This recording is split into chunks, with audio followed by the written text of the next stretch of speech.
నమస్తే, welcome to big talk. నేను భాగ్యశ్రీ. తెలంగాణ రాజకీయ పార్టీలో ఇంటి పోరు ఎక్కువైంది. ఏ పార్టీకి ఆ పార్టీ ఆ సమస్యలను పరిష్కరించుకునే పనిలో నిమగ్నం అయ్యారు.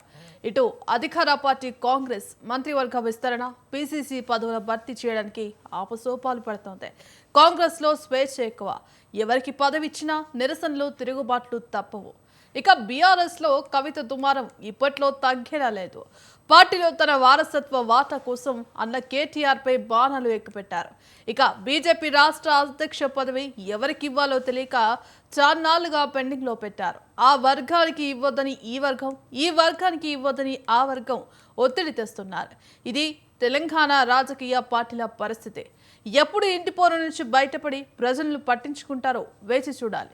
ఇక ఇది వాళ్ళ బిగ్ టాక్లో పాల్గొనడానికి మాతో పాటు విశ్లేషకులు తాటికల జయరాం గారు, అలాగే టీపీసీసీ రాష్ట్ర అధికార ప్రతినిధి ఆర్యవైశ్య కార్పొరేషన్ చైర్మన్ కాల్వ సుజాత గారు, బీజేపీ సీనియర్ నాయకులు తాడూరి శ్రీనివాస్ గారు, అలాగే బీఆర్ఎస్ నాయకులు కాంబోజీ వెంకటేశ్వర్లు గారు ఉన్నారు. శ్రీనివాస్ గారు, ముఖ్యంగా ఇవాళ తెలంగాణలో రాజకీయ పార్టీల ఇంటి పోరైతే ఎక్కువైంది. మరి ఏ పార్టీకి ఆ పార్టీ ఆ సమస్యల్లో నిమగ్నమై ఉన్నారు. మరి ముఖ్యంగా బీజేపీలో కూడా అధ్యక్ష పదవి కోసం వెంపర్లాడుతున్న పరిస్థితి కనిపిస్తోంది. మరి అధ్యక్ష పదవి ఎవరికి దక్కే అవకాశం ఉందంటారు? మరి ఈటలకు మంత్రి పదవి, అధ్యక్ష పదవి ఇస్తే ఊరుకునేది లేదంటూ కూడా అటు వర్గపోరు నెలకొన్నట్టుగా కనిపిస్తోంది. మరి దీని ఏ విధంగా చూడొచ్చు అంటారు? ఒకటి, బీఆర్ఎస్ పార్టీ ప్రాంతీయ పార్టీ కాబట్టి ఒక నాయకుడు ఎవరు అనేది చూస్తారు.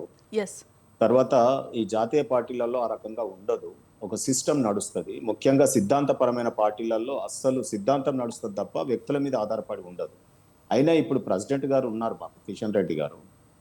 లేదా మీకు కమిటీ ఎవరున్నారో కావాలంటే ఆ పేర్లన్నీ కూడా ఇస్తాను. రాష్ట్ర కార్యవర్గం ఉంది, నేషనల్ ప్రెసిడెంట్ ఉన్నారు, ప్రధానమంత్రి గారు ఉన్నారు, ఇక్కడ కిషన్ రెడ్డి గారు మంత్రిగా ఉన్నారు, మాకు ప్రెసిడెంట్గా ఉన్నారు. పార్టీ సిస్టమ్ నడుస్తుంది. కార్యకర్తలకు ఇబ్బంది లేదు, పార్టీకి ఇబ్బంది లేదు, ప్రజలకు ఇబ్బంది లేదు. 8 ఎంపీలు గెలిపించారు, ఎమ్మెల్సీ ఎన్నికలలో గెలిపించారు.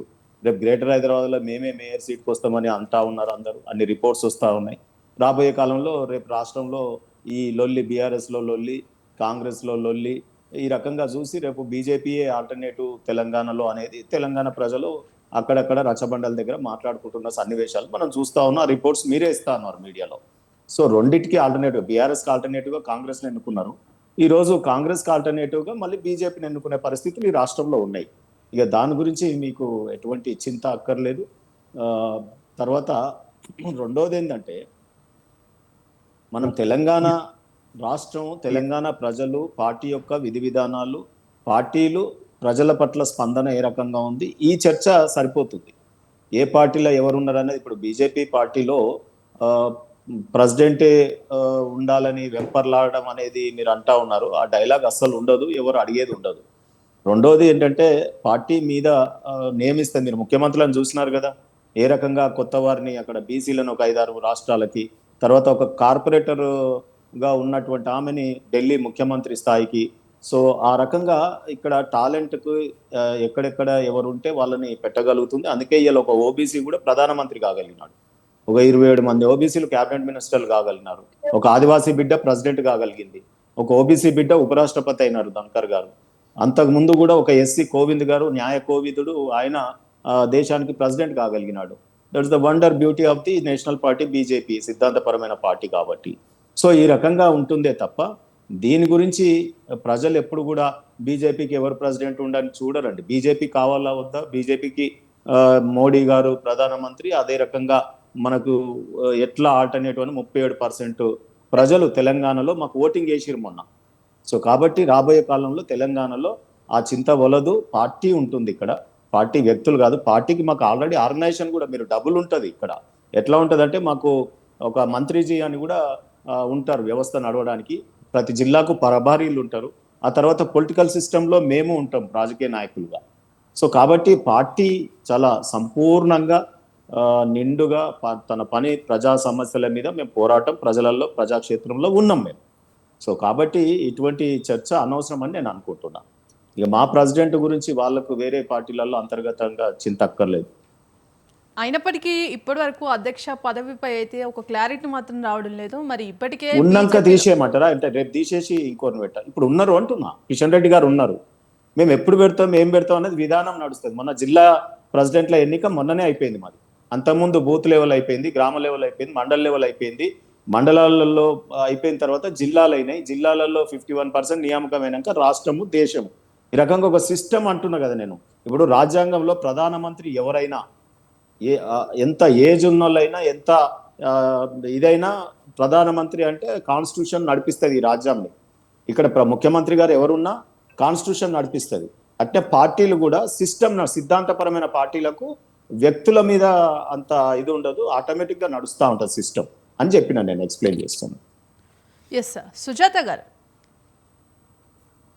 మరి ఇవాళ తెలంగాణ రాజకీయ పార్టీలో ఇంటి పోరు నడుస్తుంది. ముఖ్యంగా ఇవాళ అధికార పార్టీ కాంగ్రెస్లో కూడా కేబినెట్ విస్తరణపై ఓ కొలిక్కి మాత్రం రావట్లేదు. ఎంతో మంది ఆశావహులు ఉన్నారు, మంత్రి పదవికి ఆశ కోసం వెయిట్ చేస్తూ ఉన్నారు.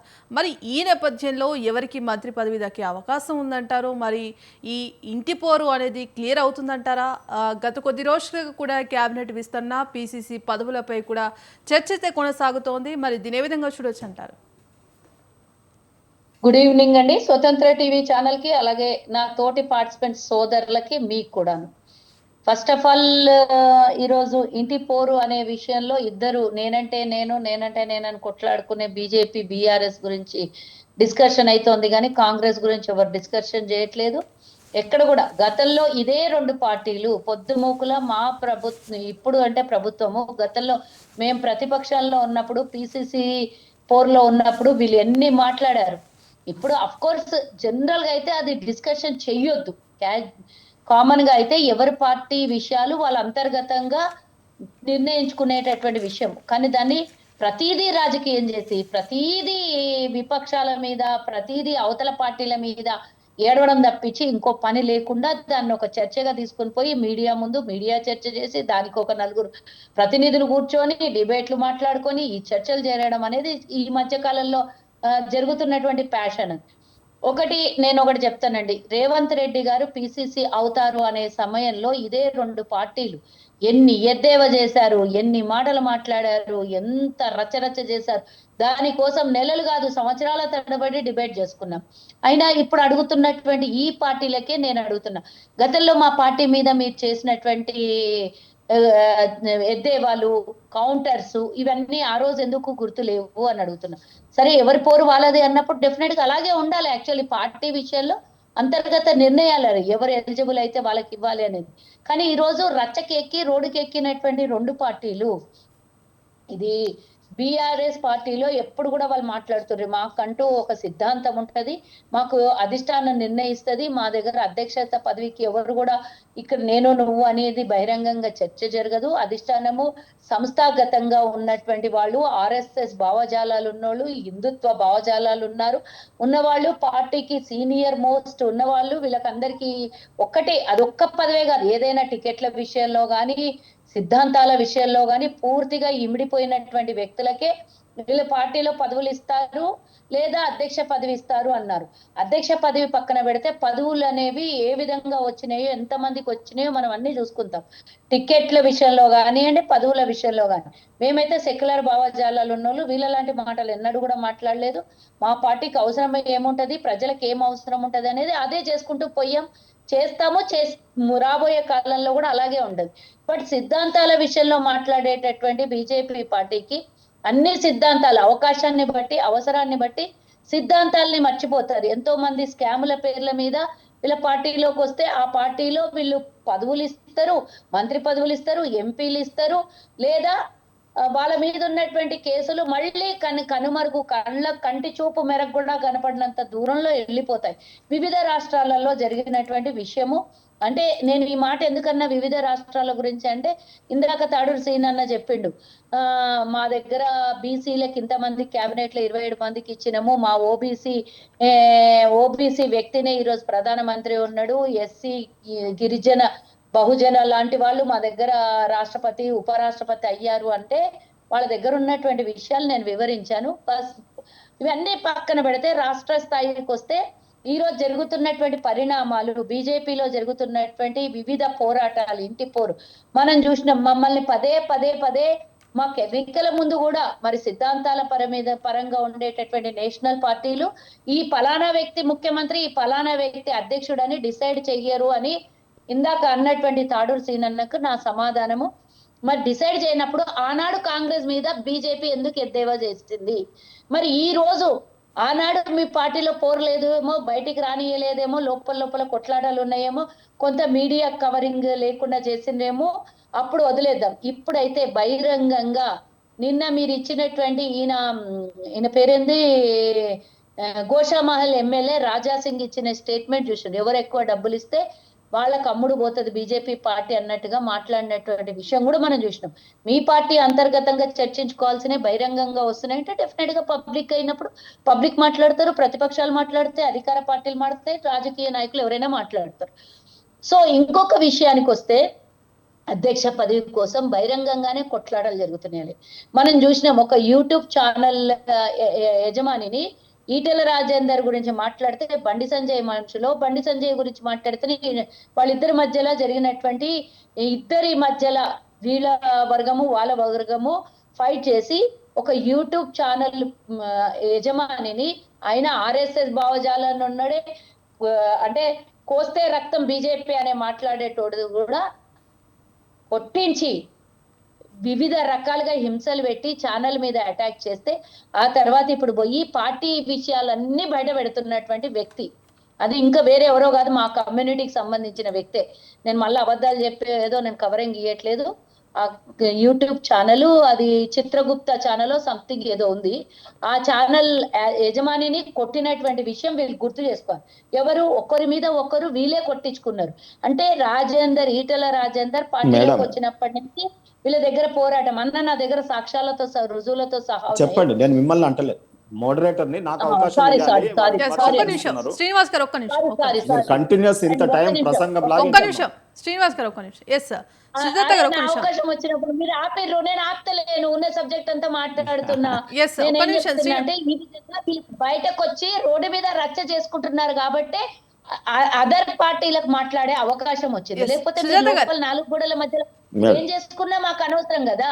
మా పార్టీ మీద మీరు అన్నారు ముఖ్యమంత్రి అభ్యర్థి ఎవరు, మీ పిసిసి అధ్యక్షుడు ఎవరు, మీకు 10 మంది ముఖ్యమంత్రులు ఉంటారని మా పార్టీ మీద ఎన్నో ఎద్దేవాళ్ళు చేసిండ్రు. ఇప్పుడు మీ వంతు వచ్చింది, అది మీకు అడుగుతున్నారు. మీరు కూడా మేము ఆ రోజు మేమేలా 100 మంది నన్ను అడిగిండ్రు. ఒక్క నిమిషం మేడం, ఇప్పుడు వారు నన్ను చాలా అనేక విమర్శలు చేసినారు. సో నేనేమంటున్నానంటే, మొదటగా నన్ను అన్నారు కాబట్టి ఒక్క నిమిషం నేనేమంటున్నా, మొదటగా నాకు ఇచ్చినారు, వాళ్ళ విమర్శలు ఏమి లేవు కదా అని మీరు అడిగిన ప్రశ్నకు మాత్రమే సమాధానం చెప్పి నేను వితిన్ ఏ మినిట్ మీకు మళ్ళీ ఇచ్చేశాను. వారేమో నేను నా మీదనే విశ్లేషణ చేయాలి, నేను అన్న మాటల మీదనే అని వారు మొత్తం మా పార్టీ మీదనే విమర్శలు చేస్తూ పోయినారు. నేను రెండు విషయాలు చెప్తాను. ఒక్క నిమిషం. నేనేమంటున్నంటే, మీది అవునన్నా కాదన్నా గాంధీ కుటుంబం ప్రభుత్వం వస్తే చైర్పర్సన్ గా సోనియా గాంధీ గారు ఉంటారు. పార్టీలో ఇండైరెక్ట్ గా డిఫాక్టోగా పార్టీ ప్రెసిడెంట్ మల్లికార్జున ఖర్గే గారు ఉన్నా రాహుల్ గాంధీనే కలిసి వస్తారు. రాహుల్ గాంధీ నిర్ణయం అంటారు, మరి రాహుల్ గాంధీ గారే శిరోధేరం అని మీరే మాటలలో చెప్తారు. మీ పార్టీకి కాన్స్టెంట్ ప్రెసిడెంట్లు ఉంటారు, కాన్స్టెంట్ వాళ్ళ ఒక కుటుంబ పార్టీ. కాబట్టి బీఆర్ఎస్ పార్టీ కూడా అంతే కదా, వాళ్ళ కుటుంబ పార్టీ. ఎవరన్నా అయితే గీతే వాళ్ళ కొడుకు అవుతాడు, లేకపోతే కూతురు అవుతారు, లేకపోతే అల్లుళ్ళు అవుతారు. అది కుటుంబ వ్యవస్థలు కలిగినటువంటి పార్టీలు. ఈ డైనాసిటీ పార్టీలు, కుటుంబ వ్యవస్థ పార్టీలో ఇటువంటి చింత ఉండదు. బీజేపీని ఎందుకు అడుగుతుంది ఇక్కడ మోడరేటర్ గారు, వారి పేరు ఏంటో కానీ, వారు ఎందుకు అడిగారంటే, ఈ రోజు బీజేపీ పార్టీలో అవకాశాలు ఉన్నాయి. సామాన్యమైనటువంటి వాళ్ళు కూడా పార్టీ ప్రెసిడెంట్లు కావచ్చు, సీఎంలు కావచ్చు, రేపు అనేక పదవులు. ఇప్పుడు కిషన్ రెడ్డి గారు సామాన్యుడు, బండి సంజయ్ సామాన్యుడు, క్యాబినెట్ సెంట్రల్ మినిస్టర్స్ అయినారు, వాళ్ళు వీళ్ళంతా ఎంపీలు అయినారు. ఇవాళ అనేక మంది ఎంపీలు. నేనేమంటున్నా అంటే మీరు ఈ రోజు వరకు మంత్రివర్గం, ఒక్క నిమిషం ప్లీజ్, నేను కంప్లీట్ చేయాలి. ఈ రోజు మీ మంత్రివర్గ ఎక్స్పాన్షన్ చేస్తే మళ్ళీ ఎవరు అలిగిపోతారో అని మీరు భయంలో ఉంటారు. నేను మీ పార్టీ గురించి మాట్లాడట్లేదు, ప్రభుత్వం గురించి. మీ గాంధీ మీ పిసిసి కార్యవర్గం, నేను interrupt. You are in Bhagyashree power. గారు శ్రీనివాస్ గారు చిన్న ఉన్నారు, please. ఇంట్రప్షన్. వారికి కూడా టైం ఇంట్రప్షన్ లో ఇవ్వండి. ఇద్దరు Please. ఉన్నారా, ముగ్గురు శ్రీనివాస్ గారు ఉన్నారా? మళ్ళీ మీకు టైం ఇస్తాను. ఒక్క నిమిషం నేను లాస్ట్ కంక్లూజన్ ఏంటంటే ఈ రోజు మేము గాంధీ భవన్ల విషయాల్లో పిసిసి కార్యవర్గం ఇంకెందుకు వేసుకోలేదో మీరు ఆ రోజు గట్లయింది గిట్లయింది అని గతం వల్లించదలుచుకోలేదు. ఇంకోరు మాట్లాడింది ఎక్కడో ఎవరో పేపర్లో మాట్లాడింది తీసుకొచ్చి నేనున్నప్పుడు నా మీద విమర్శలు చేస్తా ఉన్నారు, దానికి నేను సమాధానం చెప్పుకోవాల్సి వస్తుంది. అది మంచిది కాదు. శ్రీనివాస్ గారు, మళ్ళీ మీకు టైం ఇస్తాను, ప్లీజ్, దయచేసి. ఇంటర్నల్ పార్టీ విషయాలు మనం వద్దు అనుకున్నాము. ప్రభుత్వం విషయంలో నాకు రైట్ ఉంది. మంత్రివర్గం ఎక్స్పాన్షన్ ఎందుకు చేయరు? ఫుల్ ఫ్లెడ్జ్డ్ మంత్రివర్గం ఉంటేనే కదా ప్రజల సమస్యలు తీర్చబడబడతాయి. ఈ రకంగా మాట్లాడేటటువంటి అవకాశం నాకు ఉంది కాబట్టి మాట్లాడతా. శ్రీనివాస్ గారు, మళ్ళీ మీకు టైం ఇస్తాను, ప్లీజ్. జయరామ్ గారు, ఇవాళ తెలంగాణలో రాజకీయ పార్టీలలో ఇంటి పోరు కొనసాగుతోంది. ఇటు కాంగ్రెస్ లో మంత్రి వర్గ విస్తరణ, అలాగే టీపీసీసీ పీసీసీ పదవులపై, అలాగే బీఆర్ఎస్ లో కవిత లేఖ కావచ్చు, ఇటు బీజేపీలో అధ్యక్ష పదవి, ఇటు ఏ పార్టీకి ఆ పార్టీ 6 సమస్యల్లో ఉన్నారు. మరి ప్రజల సమస్యలు పట్టించుకునేది ఎప్పుడు అంటారు? మరి దీన్ని ఏ విధంగా చూడొచ్చు అంటారు?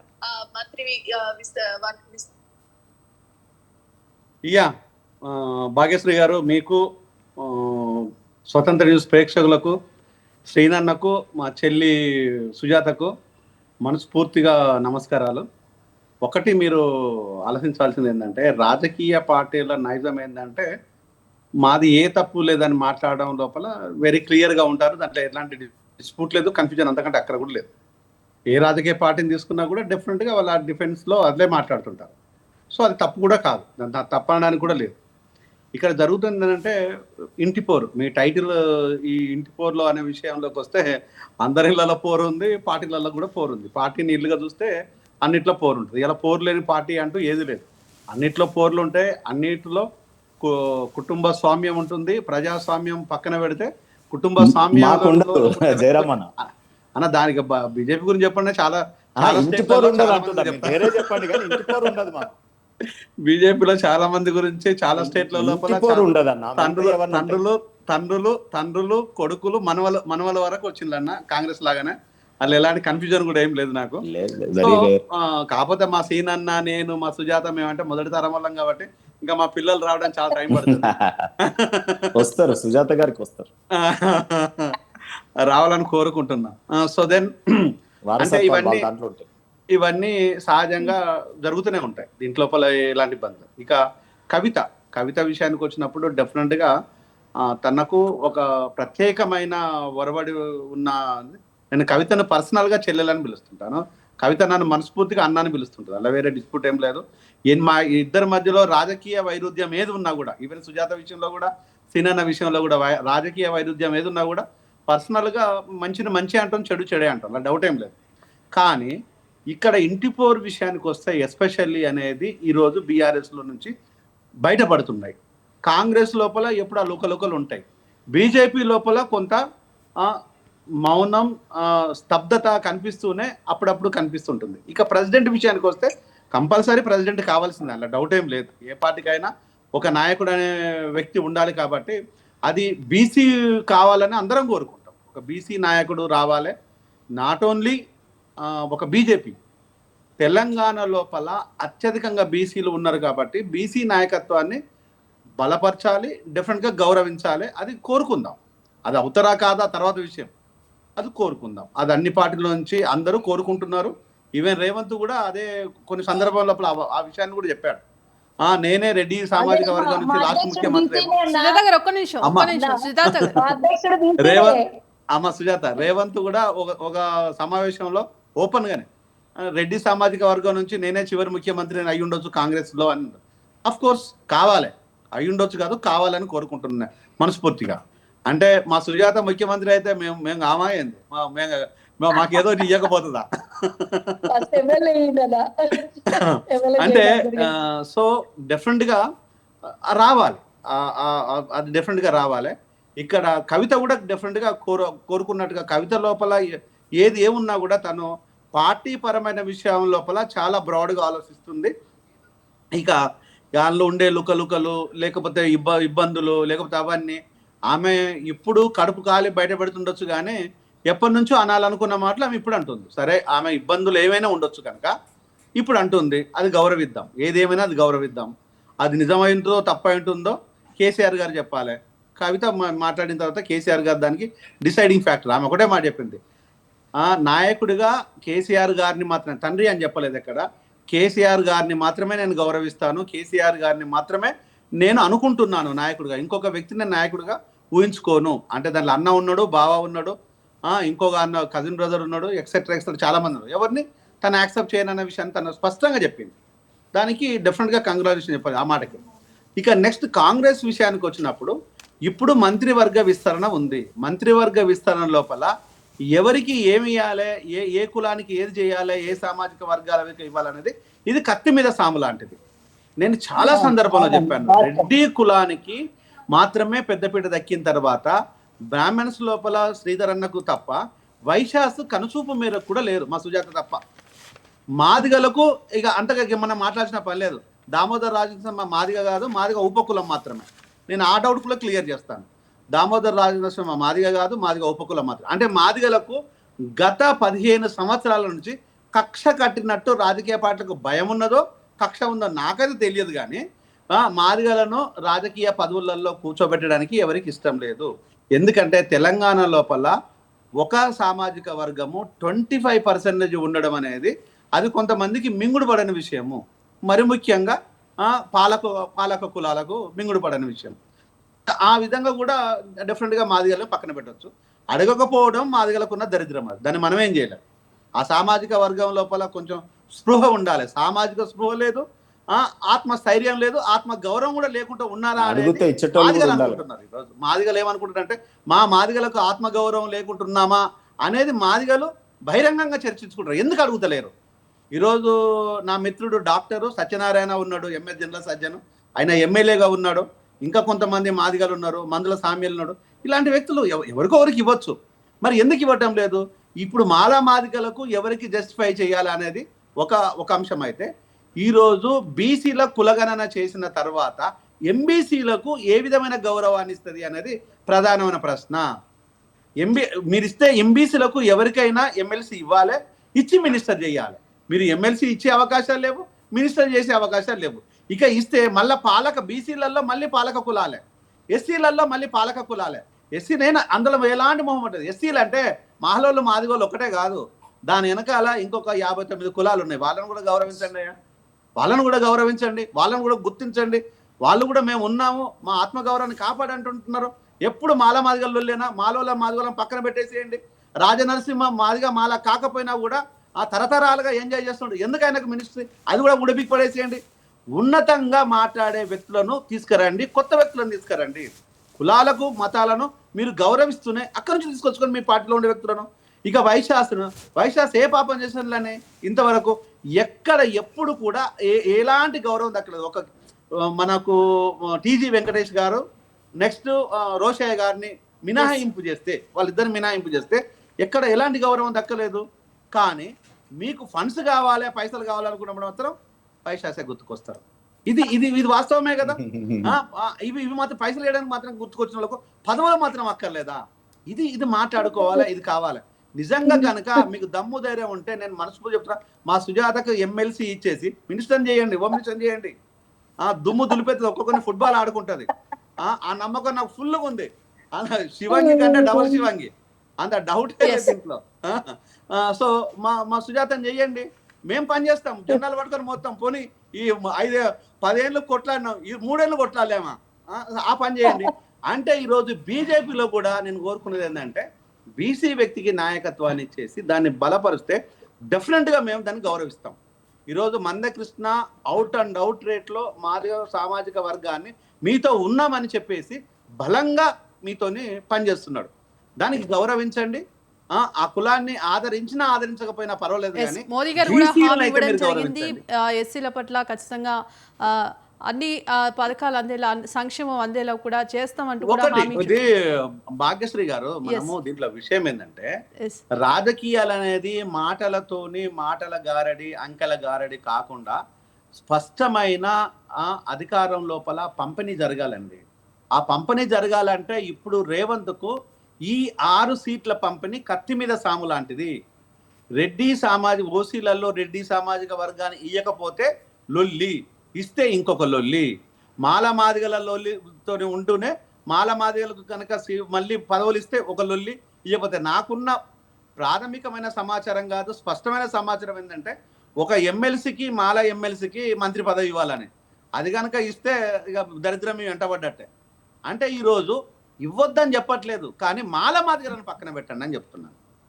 మాల మాదిగలను పక్కన పెట్టేసి కింది కులాలను గౌరవించండి, బీసీలను పక్కన పెట్టేసి ఎంబీసీలను గౌరవించండి, ఓసీల లోపల రెడ్డి కులాన్ని పక్కన పెట్టేసి మిగతా కులాలను గౌరవించండి అని స్పష్టంగా నేను చెప్పదలుచుకున్నాను, చెప్తున్నాను. Please continue. శ్రీనివాస్ గారు. ఇప్పుడు డాక్టర్ జయరామ్ గారు చాలా చక్కటి విశ్లేషణ. అండ్ కంప్లీట్ మా పోరాటమే అది. ఎంబీసీల పట్ల కానీ, మాదిగలలో అన్రికగ్నైజ్డ్ కులాలు కానీ, ఇప్పటి వరకు చట్టసభలో అడుగుపెట్టని కులాలు కానీ అనేకం ఉన్నాయి. పెట్టినా ఒకటి రెండు. ఇప్పుడు రోషయ్య గారు 6 నెలలు ఉండనియలే. సో అసలు మామూలుగా కాదు, ఆయన సీఎం కుర్చీలో కూర్చున్న నుంచి ఆ గోషి పట్టి గుంజడమే గుంజడు. అసలు ఆయనను ఎక్కడ నెగలనీయలేదు. ఆయన అన్నట్టు ఫండ్ రేజింగ్ లో మాత్రం వైశ్యులు గుర్తొస్తారు. సో అంటే అన్ని వర్గాలలో ఉన్నారని చెప్పడానికి చెప్తున్నాను నేను. రెడ్డిలలో కూడా అనేక మంది ఉన్నారు, గుడాటి అని, పాకనాటి అని. ఇప్పుడు జానారెడ్డి గారు ఉన్నారు, వారు ఎంబడి జెడ్పీటీసీగా, ఒక ఎంపీటీసీగా, వేరే రేట్లు కూడా బీదోళ్ళు అంచెలంచెలుగా గ్రామాలలో సర్పంచులుగా చేసిన వాళ్ళు ఆయన ఎంబడి 24 గంటలు తిరుగుతారు. కానీ పదవులు ఇవ్వాల్సి వచ్చినప్పుడు ఏంది, వారసత్వ పాలిటిక్స్ వాళ్ళ పార్టీలో ఉంది కాబట్టి వాళ్ళ కొడుకు ఇచ్చుకున్నాడు. ఒక కొడుకు ఇచ్చిండా అంటే 2 కొడుకులకు ఇచ్చారు. ఉత్తమ్ కుమార్ రెడ్డి ఎంబడి వేరే రెడ్డి పిల్లలు తిరగరా, మామూలు స్థాయి వాళ్ళు తిరుగుతారు, బీద రెడ్లు లేదా వేరే కులాలు తిరుగుతారు. కానీ ఇస్తారా అంటే ఆ పదవి ఇవ్వాల్సి వచ్చినప్పుడు వారి వైఫ్కే ఇస్తారు. అవన్నీ ఇయ్యంగా మిగులితే మన సుజాత గారు లాంటి వాళ్ళు ఇంతకుముందు అన్నారు, ఎస్సీ ఇది మన నువ్వు ఏ కులమో ఆ కులం చీరలో కూర్చోబెట్టి రావని. వైనాట్ ఇన్ డెఫినెట్ గా చట్టసభలలో ఉండాల్సిన గొంతు అనేది వారి జయరామ్ గారి సంబోధన. నేనేమంటున్నా అంటే ఇక్కడ ఎస్సీలలో కూడా రిజర్వేషన్ అంబేద్కర్ గారు ఇచ్చారు కాబట్టి ఆ కాన్స్టిట్యున్సీ రిజర్వేషన్ అయింది కాబట్టి అక్కడ ఎస్సీలనే నియమించాలి కాబట్టి నియమిస్తారు. అది కూడా వేరే దాంట్లో పవర్ఫుల్ ఉన్నటువంటి వాళ్ళు నియమిస్తే ఆ ఎవరికి చెప్తే వాళ్ళ పేరు. ఇప్పుడు మంత్రి పదవులు రావాలని కోరుకుంటుంది జయరామ్ అని. వస్తాయా? వాళ్ళు డిసైడ్ చేయాలి ఎవరికి రావాలనేది. అంటే అది వాళ్ళకు వచ్చినట్టే, మళ్ళా వాళ్ళ ఇంట్లో ఫ్యామిలీ మెంబర్స్కి వచ్చినట్టే ఉంటుంది. సో ఎస్సీల పరిస్థితి అది. సో డెఫినెట్ గా వారి ఆర్గ్యుమెంట్తో నేను ఏకీభవిస్తున్నాను. అవుట్ ఆఫ్ పాలిటిక్స్ డెఫినెట్లీ ప్రజాస్వామ్యం అన్నప్పుడు అన్ని వర్గాల ప్రజలు నిండుగా ఉంటేనే అసెంబ్లీకి అందం. లేకపోతే అది 1-2 కులాల కుల సంఘ భవనం అవుతుంది ఉన్నటువంటి ఇప్పుడు అసెంబ్లీ. అది ప్రజాస్వామ్యంలో దేవాలయమా? ప్రజాస్వామ్య దేవాలయం అంటే అన్ని వర్గాల ప్రజలకు అందులో వారి యొక్క సమస్యలను చర్చించుకోవడానికి ఉండాలి. ఇప్పుడు అక్కడ వైశ్య ఫెడరేషన్ ఉంది అంటే వాళ్ళ సమస్యలు చర్చించడానికి ఆ కార్పొరేషన్. అట్లనే ప్రతి కులం యొక్క రిప్రజెంటేషన్, ప్రతి వర్గము, కార్మిక వర్గం, విద్యార్థి, మహిళ అందరూ ఉండాలి. సో ఇది ఎవరమైనా కోరుకుంటాం. దీనికి పాలిటిక్స్ లో పార్టీలలో అనేది ఏమి ఉండదు.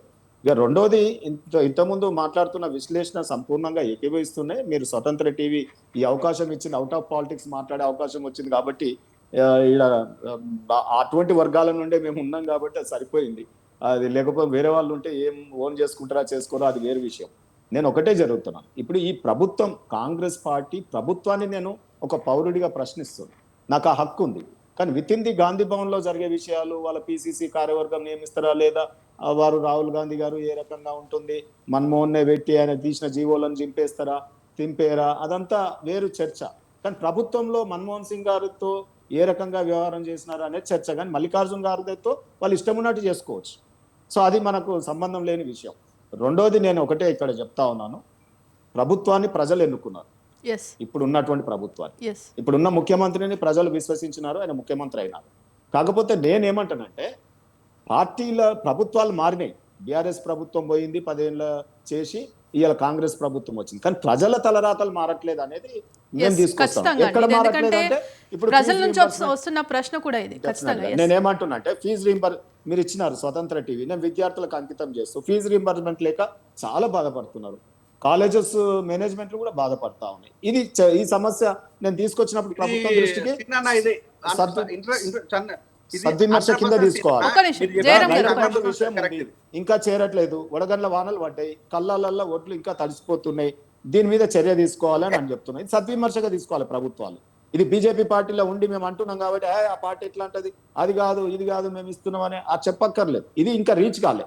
వేరే రీచ్ అయి ఉండొచ్చు. ప్రభుత్వము ఎక్కడెక్కడ వాళ్ళు అనుకుంటున్నారో ప్రియారిటీ బేస్ లో వాళ్ళు అయి ఉండొచ్చు. కొద్దిమందికి వాళ్ళు 2 లక్షల రుణమాఫీ చేద్దాం అనుకున్నారు, కొన్ని చేసినారు, కొన్ని టెక్నికల్ ప్రాబ్లమ్స్ అంటున్నారు, వాళ్ళు ఇంకా రాలేదు వాళ్ళకి.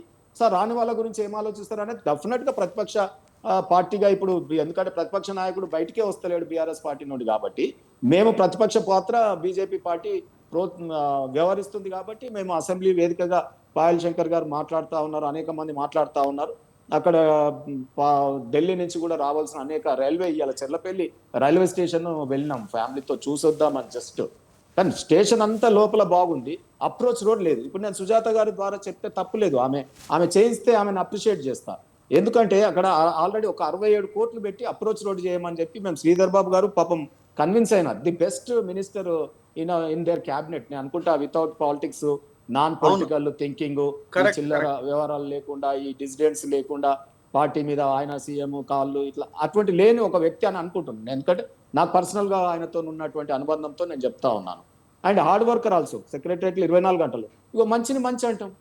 సో జనరల్ గా పార్టీ విధానాలు కానీ ప్రభుత్వ విధానాలు కానీ తప్పకుండా బీజేపీ పార్టీ విమర్శిస్తుంది. ఎందుకంటే మా పాత్ర తెలంగాణలో అదే కదా. సో డెఫినెట్ గా మేము కొన్ని విషయాలు మీ దృష్టికి తెస్తున్నాం, మీరు చేయండి. ఈ అప్రోచ్ రోడ్లు మీ బాధ్యత ఉన్నది. మరి మేము ఎవరిని పట్టుకుంటాం? సీఎం దొరకడు కదా, మిమ్మల్నే పట్టుకోవాలి కదా. మీలాంటి వాళ్ళు ఇప్పుడు టీవీలో పరిచయం అయినప్పుడు మీ ద్వారా పంపుతుంటాం.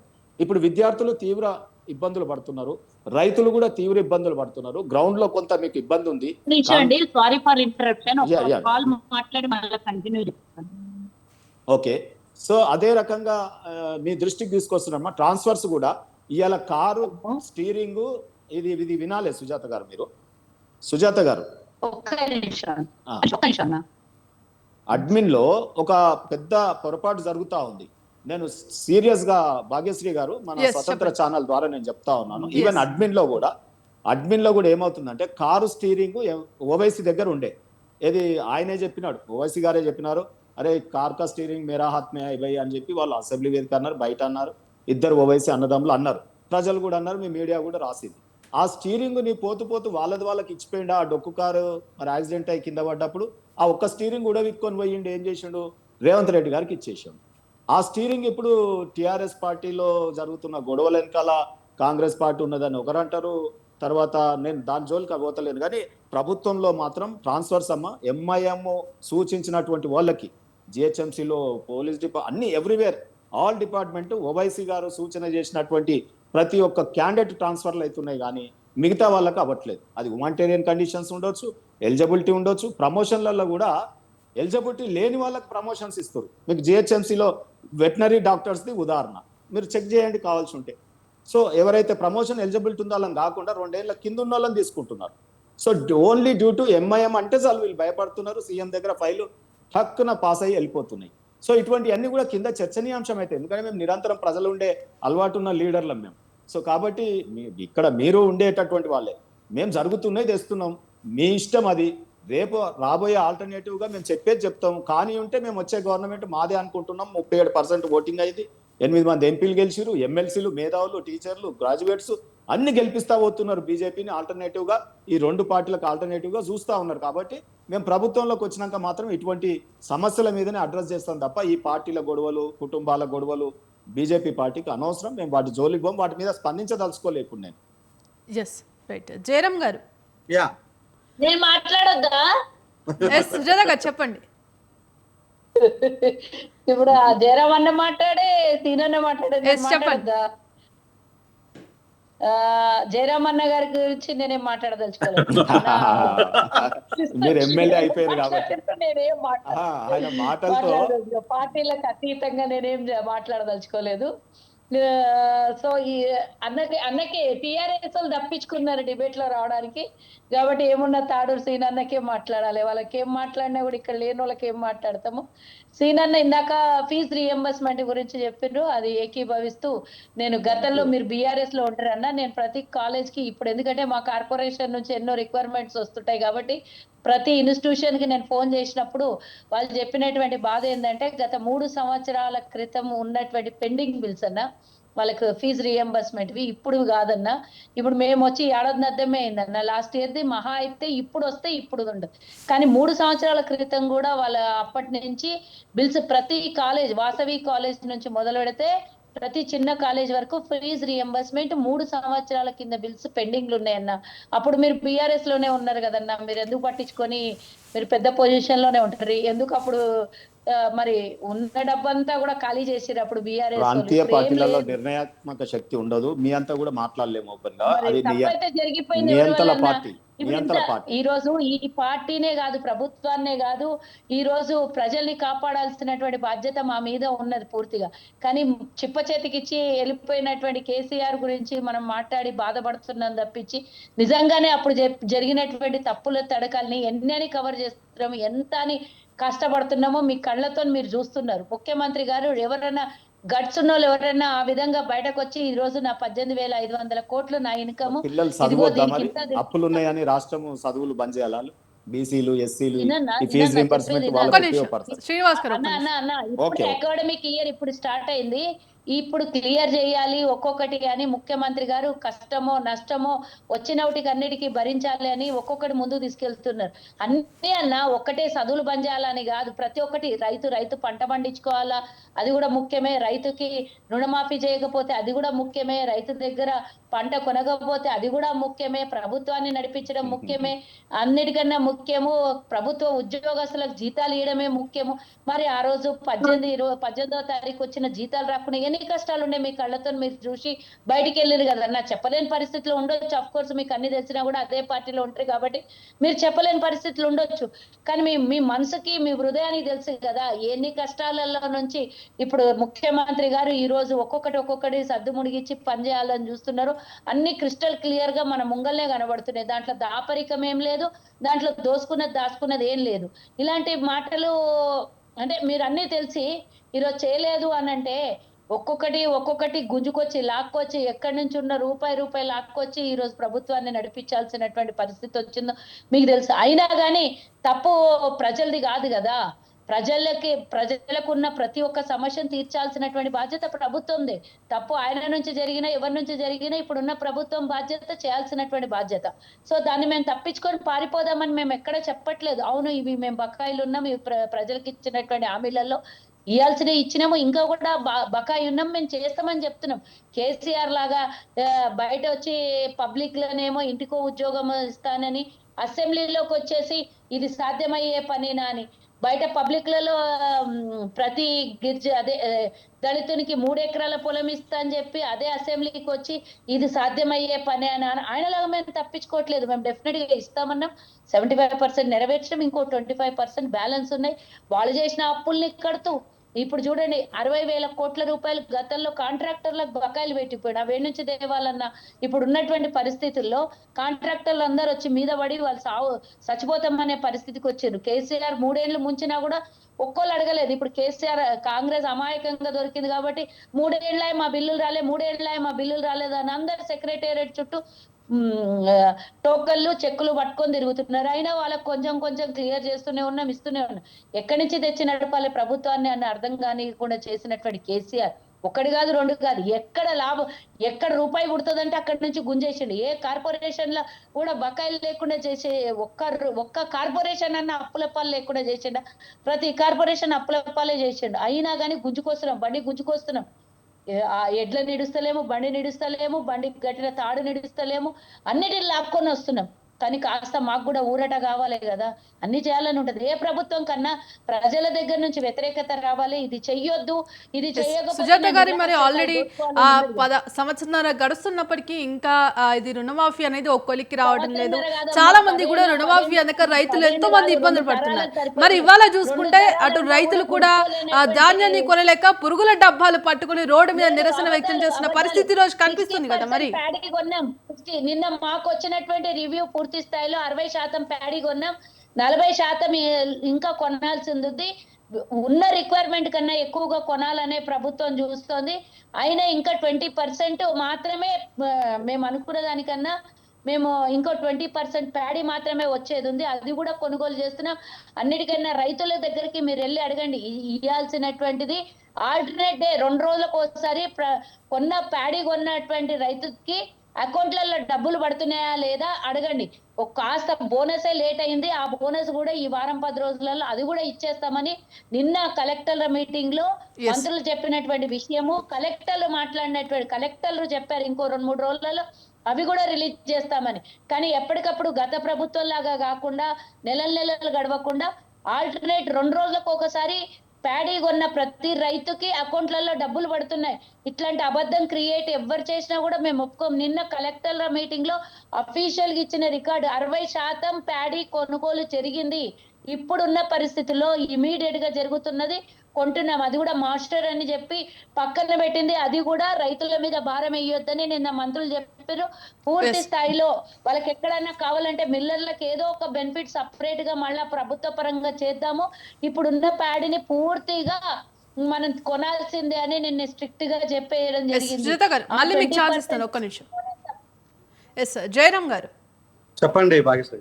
ఎస్, మరి ఇవాళ తెలంగాణలో రాజకీయ వర్గ పోరు అని కాస్త ఇంటి పోరుగా మారింది. మరి ఈ నేపథ్యంలో ఇటు కవితది లేఖకు సంబంధించిన అంశం కావచ్చు, ఇటు కాంగ్రెస్లో మంత్రివర్గ విస్తరణ, పిసిసి పదవులపై కూడా చర్చ కొనసాగుతూనే ఉంది. కానీ కొలిక్కి మాత్రం రావడం లేదు. కమిటీ వేశారు కానీ మంత్రి పదవి వీళ్లకు అని చెప్పి సామాజిక వర్గాల్లో ఎవరికి న్యాయం జరుగుతుంది అనుకోవచ్చు. మరి ఇటు బీజేపీలో కూడా అధ్యక్ష పదవి గురించి బీజేపీలోనే ఒక వర్గాలుగా విడిపోయి ఈ గొడవలు అనేది జరుగుతున్నాయి. మరి దీన్ని ఏ విధంగా చూడొచ్చు అంటారు? మరి కాంగ్రెస్ లో మంత్రి వర్గ విస్తరణ కొలిక్కి వచ్చే అవకాశం ఉందంటారా? ఏ సామాజిక వర్గాలకి న్యాయం జరిగే అవకాశం ఉందంటారు? సో మీరు అడిగిన ప్రశ్నలో ఫస్ట్ బీఆర్ఎస్ గురించిన అంశాల విషయానికి వస్తే ప్యూర్గా వాళ్ళ అంతర్గత విషయం అండి. అంతర్గత విషయాన్ని కవిత మాట్లాడింది కాబట్టి బహిర్గతమైంది. అదర్వైజ్ ఇది ప్యూర్గా అంతర్గత విషయం. కవిత ఏదైతే మాట్లాడిందో కవితకు నేను మన ఈయన రాజా సింగ్ స్టేట్మెంట్ ఇచ్చిండు. బీజేపీ ఎవరు ఎక్కువ డబ్బులు ఇస్తే ఆ పార్టీని విలీనం చేసుకుంటాడని. పక్కలున్న సీనన్న కడగండి ఆ మాట. అది ఓపెన్ గా స్టేట్మెంట్ అది. సో ఇక్కడ ఆ కవిత ఏదైతే మాట్లాడిందో నేను డెఫినెట్ గా ఆ మాటలను గౌరవిస్తాను. ఎందుకంటే కవిత నాయకురాలుగా మాట్లాడింది తప్పితే సో క్యాజువల్ గా మాట్లాడింది కాదు. తను అంతర్గతంగా తను మదన పడుతున్న విషయాన్ని బహిరంగంగా చెప్పింది. సో డెఫినెట్ గా వాళ్ళు ఆ పార్టీలో ఉండే నాయకత్వం కేసీఆర్ గారు కావచ్చు, కేసీఆర్ గారి నుంచి రెండవ నాయకత్వం కూడా అది ఆలోచించేసి వాళ్ళు సర్దిద్దుకొని ఇలాంటివి బయటపడకుండా చూసుకోవాల్సిన బాధ్యత కేసీఆర్ గారి మీద ఉంది. ప్లస్ నెక్స్ట్ నాయకత్వం మీద ఉంది. అది వాళ్ళు అర్థం చేసుకుంటారని అనుకుంటున్నాను. నెక్స్ట్ ఇక విషయానికి వస్తే డెఫినెట్ గా ప్రభుత్వాన్ని ఎవరమైనా కూడా మనము ప్రభుత్వాన్ని ప్రశ్నిస్తాం కాబట్టి ప్రభుత్వం విషయానికి వచ్చినప్పుడు ఇక్కడ మిగతా 6 మినిస్టర్ పోస్టులు ఖాళీగా ఉన్నాయి.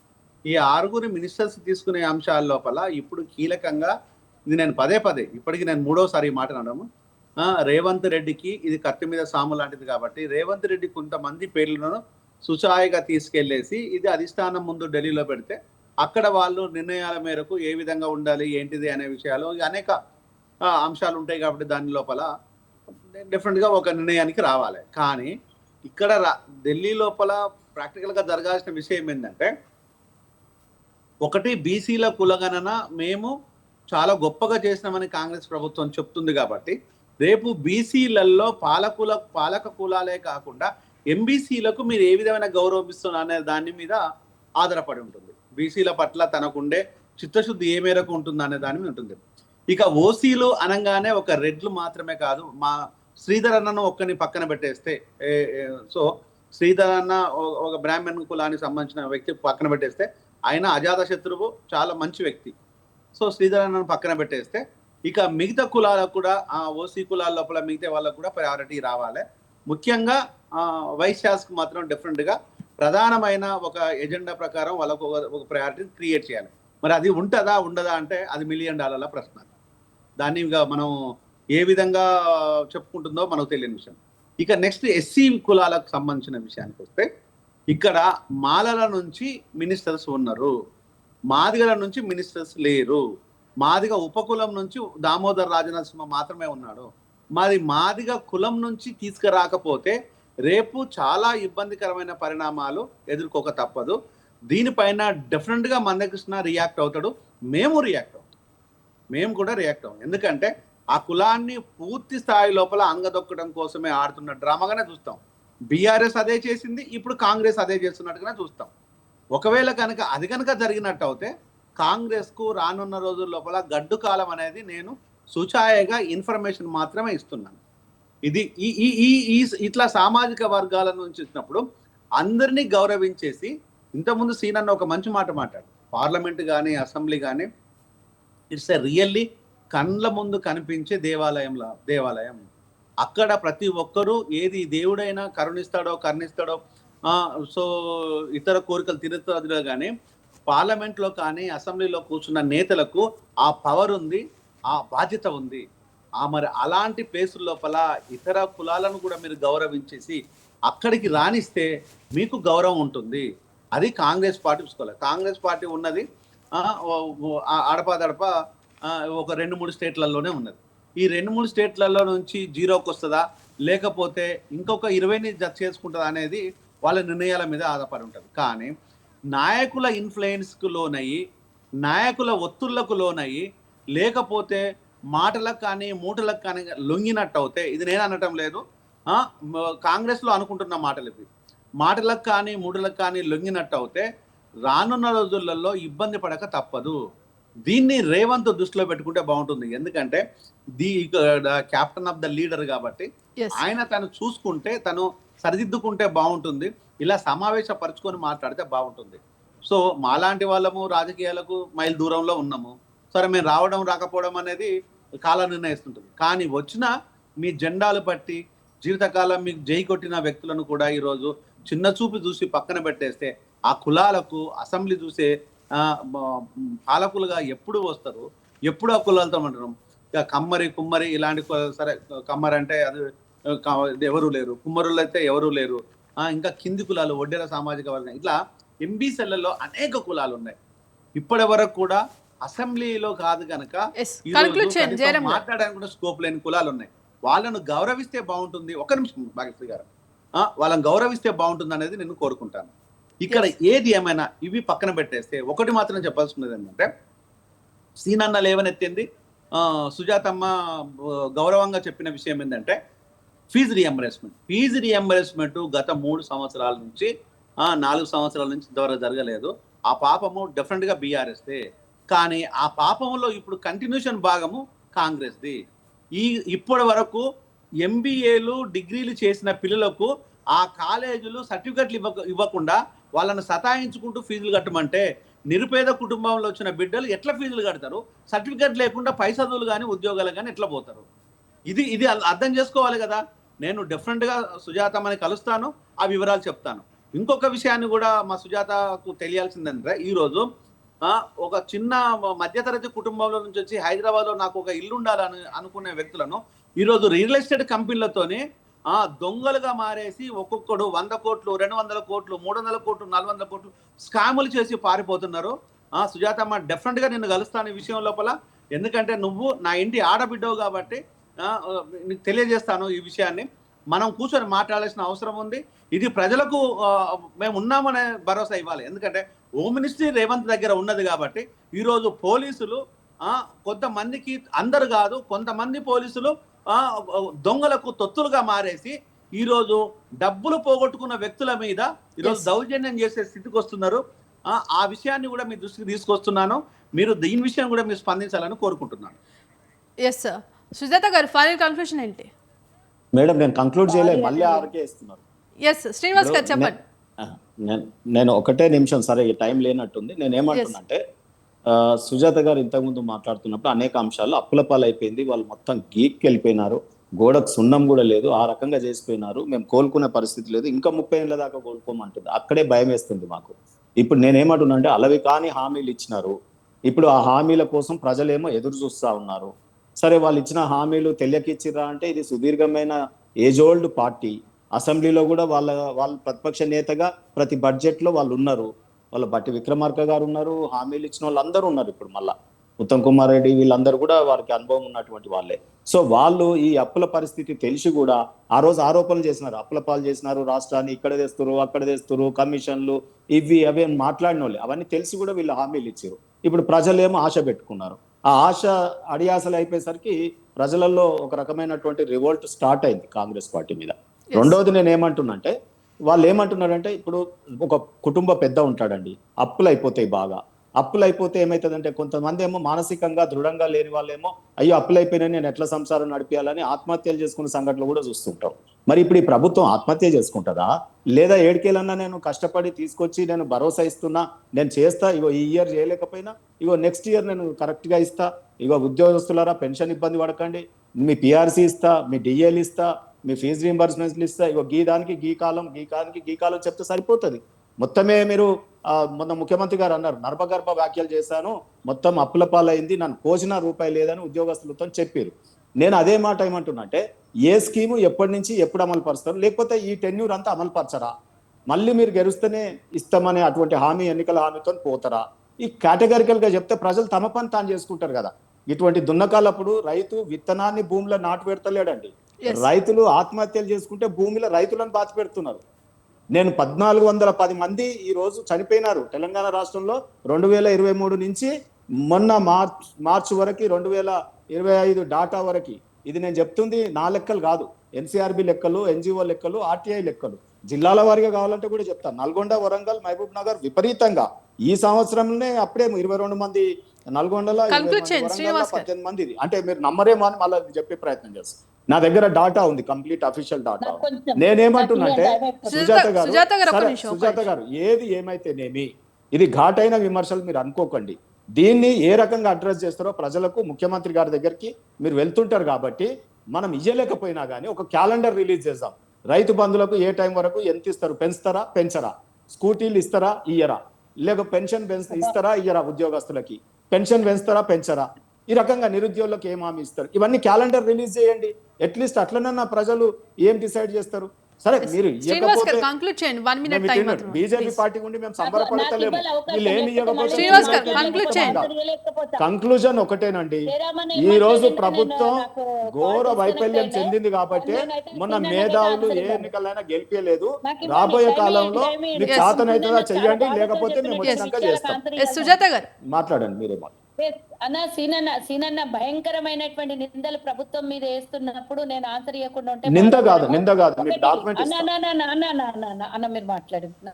ఒక్కటి, మేము ఏమి అలవి గాని హామీలు అనే పదం మాట్లాడేటప్పుడు కాస్త మేము నెరవేరుస్తున్నటువంటి పథకాల విషయంలో కనీసం అప్రిషియేట్ చేయకున్నా పర్వాలేదు, కానీ నిందలేయకండి అన్న. మేము ఇస్తూనే పోతున్నాం. ఈరోజు మహిళలకి మీరు కానీ బీఆర్ఎస్ కానీ ఏనాడు కూడా మహిళలకు ఇన్ని పథకాలు తీసుకొని వచ్చి ఇంతమందికి సొంతంగా వాళ్ళ కాళ్ళ మీద వాళ్ళు నిలబడుడే కాకుండా కుటుంబాన్ని పోషించే అవకాశాన్ని కూడా కల్పిస్తుంది ఈరోజు మా ప్రభుత్వం. అంతేకాకుండా ఉచితంగా కరెంట్ ఇస్తున్నాం, 500కి సిలిండర్ ఇస్తున్నాం, బస్సు ఉచితంగా ఇస్తున్నాం, 21,000 కోట్ల రూపాయలు రైతులకు రుణమాఫీ చేసినాం, 500 రూపాయలు బోనస్ ఇచ్చినాము. అన్నిటికన్నా మించి అన్న ఆగండి అన్న. మీరు ఇంకోటి అన్నారు, రేవంత్ రెడ్డి గారు నా దగ్గర కోసినా కూడా రాదు, ఇదే కదా నా దగ్గర ఉన్నదంటే. అఫ్ కోర్స్ ఆ గట్స్ ఉన్నటువంటి ముఖ్యమంత్రి మా ముఖ్యమంత్రి అని నేను గంట కొట్టి మరీ చెప్తా. ఒక్క విషయము, రేవంత్ అన్న చెప్పిన నెక్స్ట్ వర్డ్ కూడా మీరు వినలేదేమో, కాస్త సమయం కావాలి, నాకు కాస్త సమయం ఇస్తే ఒకటొకటి కుదుర్చపరిచి అన్ని చేస్తాను, నెరవేరుస్తాను అని అన్నారు. 30 ఏళ్ళు అయితే కూడా మేము సదురుకోలేము అనే మాట నేను అనలేదు, మీరు అది వాపస్ తీసుకోవాలి. అండ్ వన్ మోర్, కంక్లూడ్ చేయండి, టైం అయిపోయిందండి ప్లీజ్. ఆన్సర్ చెప్పాలండి. అయితే ప్రతి ఒక్కటి కూడా మీలాగా మీ బీజేపీ పార్టీ లాగా సంవత్సరానికి 2 కోట్ల ఉద్యోగాలు ఇస్తానని 11 సంవత్సరాల నుంచి ఒక్క ఉద్యోగం కూడా మీ ప్రభుత్వ ఎప్పుడు ఇస్తారో చెప్పండి. మీరు కూడా ఒక జాబ్ క్యాలెండర్ పెట్టండి అన్న. మేము ఈ రోజు 6,000 కోట్ల రూపాయలు 2వ తారీఖున రిలీజ్ చేయబోతున్నాం. అవి దేనికోసము? యువ వికాసము. ఎవరైతే నిరుద్యోగ యువత ఉన్నారో వాళ్ళకు ఉపాధిని కల్పిస్తూ, కేవలం వృత్తి ఇచ్చుకుంటూ పోతే తిని నెక్స్ట్ ఆలోచన ఉండదు. వాళ్ళ కోసము ఏదో ఒక వ్యాపారం చేసుకోవడానికి 6,000 కోట్ల రూపాయలు యువతకి, నిరుద్యోగ యువతకి ఇవ్వబోతున్నాం. మేం చేస్తున్నటువంటి క్రెడిట్ కనీసం పొగడకున్నా పర్వాలేదు, కనీసం గుర్తు చేయండి అన్న. మేము పేద వయసులకు మీరు బడ్జెట్ ఇవ్వబోతున్నాం. మేము పేద వయసులకు మీ బడ్జెట్ తెచ్చుకోండి. మీ బడ్జెట్ వచ్చిందా లేదో మరి తెలియదు, కానీ పేద వయసులు మీరు అడిగిన దానికి నేను ఆన్సర్ చెప్తాను. ఆ బడ్జెట్ నేను తెచ్చుకుంటానులే, కానీ మీరు ఇచ్చిపోయినటువంటి టైం అయిపోయిందండి. Right. సో దట్ మీరు అడిగిన ప్రశ్నలకి ప్రతిదానికి నేను ఆన్సర్ చెప్పిన. ఈ రోజు అన్ని వర్గాల ప్రజలకు న్యాయం చేయాలని ప్రభుత్వం చూస్తుంటే మీరు ఇంత Right. పెద్ద చాటా భారతం ఏమీ చేయనట్ల ప్రభుత్వం వచ్చినప్పటి నుంచి ఖాళీగా కూర్చుకొని చేతులు ముడుచుకొని కూర్చొని ఏమి నాకు పట్టదు 18,500 కోట్లు. రైట్, థ్యాంక్ యూ అండి సుజాత గారు, టైం అయిపోయిందండి, Thank you sorry. Yes sir. ఇక ఇవాళ డిబేట్లో పాల్గొన్న విశ్లేషకులు తాటికాయల జయరాం గారికి, అలాగే టీపీసీసీ రాష్ట్ర అధికార ప్రతినిధి ఆర్య వైశ్య కార్పొరేషన్ చైర్మన్ సుజాత గారికి, అలాగే బీజేపీ సీనియర్ నాయకులు తాడూరి శ్రీనివాస్ గారికి ధన్యవాదాలండి. ఇక ఇది ఇవాళ బిగ్ టాక్. కీప్ వాచింగ్ స్వతంత్ర.